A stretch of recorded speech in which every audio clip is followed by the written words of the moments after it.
राम राम मित्रांनो, मी अमोल कोळेकर पाटील.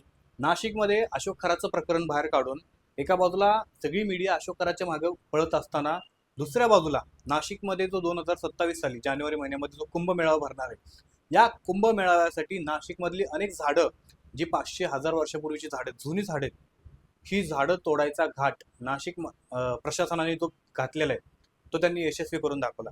म्हणजे सगळी मीडिया अशोक खराच्या मागं, अर्धी मीडिया त्या वर्ल्ड वॉरमध्ये तिकडे लागलेली. आणि एवढं सगळं असताना अशा प्रकारे त्या ठिकाणची झाडं तोडून नष्ट करून कुठला तुम्हाला कुंभमेळा करायचा आहे, कुठल्या संतांना तुम्हाला खुश करायचं आहे, असे कुठले संत आहेत जे हरित क्रांती असणाऱ्या नाशिकची 500-1000 वर्षापूर्वीची झाडांची कत्तल करून त्या ठिकाणी डुप्लिकेट तुम्ही झोपड्या उभारणार, त्या ठिकाणी तुमचा कुंभमेळा साजरा करणार, असं कुठल्या संतांना वाटेल? अरे संतांना तर संत प्रेम करतात झाडांवरती, निसर्गांवरती. असे कुठले संत आहेत जे हे झाडं नैसर्गिक संपत्ती ती नष्ट करून तुम्हाला त्या ठिकाणी डुप्लिकेट संपत्तीमध्ये जायचंय?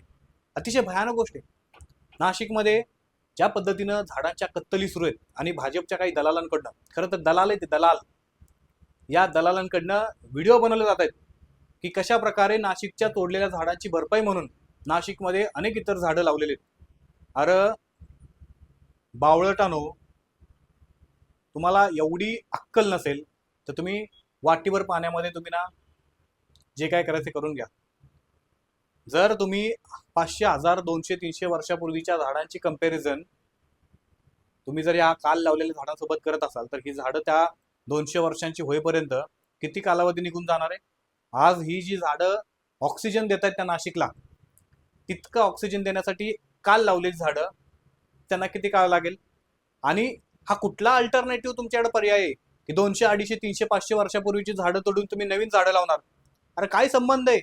तुम्ही तुमच्या कुंभमेळ्याची जागा बदला ना. एवढाच कुंभमेळा मोठा होणार आहे तर काय पहिल्यांदा कुंभमेळा नाशिकला होतोय का? असं अजिबात नाहीये. पाठीमागच्या वेळेला कुंभमेळा झाला त्यावेळेला तर झाडं कापली नाहीत. मग तुम्हाला हा झाडं कापायचा घाट कशाला घालायचं?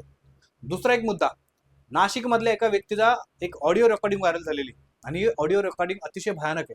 तुम्ही ऐकली असेल कुठे तर नसेल तर मी तुम्हाला त्या ऑडिओ रेकॉर्डिंग मध्ये काय ते तुम्हाला सांगतो. एक व्यक्ती आहे, टेंडर भरणारा व्यक्ती आहे, टेंडर घेणार एक कॉन्ट्रॅक्टर म्हणा समजा. तो व्यक्ती दुसऱ्या व्यक्तीला सांगतोय की आपल्याला 500 कोटी रुपयापर्यंतची टेंडर हे मिळणार आहेत, कामं मिळणार आहेत. त्यापैकी मी 80-82 करोड रुपयाची टेंडरिंग हे मिळवलेत, कामं मला मिळालेले. नाशिकमध्ये तुम्हाला सगळ्यांना माहिती आहे की हजारो कोटी रुपयांचा फंड कुंभमेळ्यासाठी अलॉट केलेला आहे.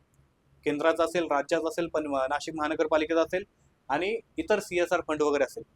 आता भाजपच्या काही दलालांनी काय सांगितलं की CSR फंडातनं नवीन झाडं लावायचा घाट घातलाय. का सरकारकडे तुम्हाला पैसा नाही? पण मुळात ती झाडं नवीन का बांधताय, नवीन झाडं का लावताय हाच प्रश्न आहे. ठीक आहे, त्या ऑडिओमध्ये असं पण सांगण्यात आलेलं आहे की कशा प्रकारे गिरीश महाजन त्या कुंभमेळ्याचे मेळाव्याचे अध्यक्ष आहेत आणि ह्या गिरीश महाजनांपासून ते पार खालच्या शिपायांपर्यंत सगळ्यांनी कसं एकमेकांना मॅनेज केलं, एकमेकांच्या हातात हात घातलेत आणि कशी साखळी तयार केली. आणि प्रत्येक टेंडर जवळपास 500-1000 कॉन्ट्रॅक्ट निघणारे आले वेगवेगळे आणि या 500-1000 कॉन्ट्रॅक्टचे टेंडर निघणारे. तर ही टेंडरिंग प्रोसेस कशा प्रकारे ठराविक व्यक्तींना एक ठराविक रक्कम घेऊन म्हणजे लाच घेऊन द्यायचं, अशा प्रकारचा हा धक्कादायक ऑडिओ हा समोर आलेला आहे. म्हणजे किती भयानक. तर तुम्ही धर्माच्या नावाखाली देशामध्ये सरकार आणलं आणि त्याच धर्माच्या नावाखाली या नाशिकमध्ये इतक्या मोठ्या प्रमाणामध्ये लूट करणार तुम्ही, लूट. अरे तुम्ही याच देशाचे नागरिक आहेत ना, याच राज्याचे नागरिक आहेत ना. पहिल्या पूर्वीचा काळ वेगळा होता, बाहेरचे लुटेरी यायचे आणि लुटून घेऊन जायचे. अरे पण तुम्ही आमच्याच मातीतलेत ना, याच मातीतल्या लोकांचे तुम्ही लुटून खाणार का? म्हणजे या नाशिक कुंभमेळ्यामधून अनेक धनदांडग्या भिकारचोटांना या नाशिक कुंभमेळ्याच्या लपून अडून श्रीमंत व्हायचे, असं घाट घातलाय. देव सगळ्यांना बघून गेलच. कारण ज्या पद्धतीनं धर्माचा वापर करून, ज्या पद्धतीनं देवाच्या नावाचा वापर करून तुम्ही जर तुमची घरं भरणार असाल, कुठला देव तुम्हाला दिल खुश होऊन किंवा सुखानं आशीर्वाद देऊ शकतो? अजिबात नाही.